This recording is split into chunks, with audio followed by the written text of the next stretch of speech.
O kahapon nga po mga idol sa naganap na laban sa lugar ng General Santos City. Wagi nga po sa ginanap na Sunman Boxing 103 event si former world title challenger Gio Santissima kontra sa kanyang kapwa Pinoy boxer na si Alvin Lagumbay sa pamamagitan po ng 4th round TKO kahapon. Habang si Vince Paras naman po mga idol ay tinalo naman po nito sa kapares na lugar na yan itong si Romel Antaran sa pamamagitan naman ng unanimous decision. Habang ito naman pong dating tinalo mga idol ni Janrael Casimero na Japanese boxer na dumayo po sa Pilipinas upang mapasama sa boxing event na yan, ay tinalo naman po nito ang ating kababayan na si Jason Mopon Elarcos sa pamamagitan naman ng second round knockout sa kanilang nangyaring laban kahapon. At matapos nga po naging matagumpay na laban na yan ni Tommy Sokoshi sa ating bansa, ay binati nga po ito ng dating tumalo sa kanya na si former 3 Division World Champion Janriel Cuadro Alas Casimero. At sinabi nga po dyan ni Cuadro Alas mga idol na congratulations Tommy Sokoshi,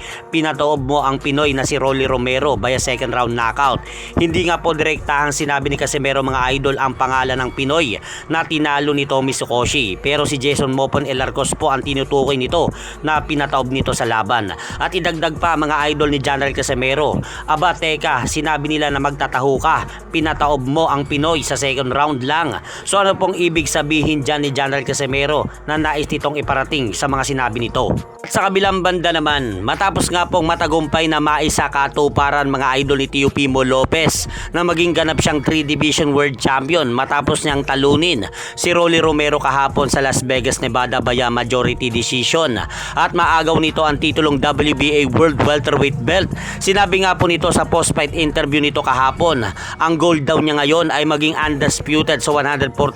pounds. At idagdag pa ni Teofimo Lopez mga idol, nakahanda siyang harapin kung sino kila Ryan Garcia at Conor Ben ang magwawagi sa darating na September 12 dahil balak nga po ni Teofimo Lopez mga idol na i-unify ang lahat ng titulo sa welterweight division upang maging ganap siyang undisputed welterweight champion. Samantalang matapos naman pong matalo ni Rolly Romero kahapon kay Teofimo Lopez, ay sinabi nga po nito na sa tingin niya malinis niyang tinalo si Teofimo Lopez sa laban at na-outbox nga po daw niya ito at nasaktan niya ng ilang beses at nagkaroon nga po daw ito ng malaking biyak sa kilay, kaya deserve daw ni Rolly Romero na isang rematch kay Teofimo Lopez mga idol.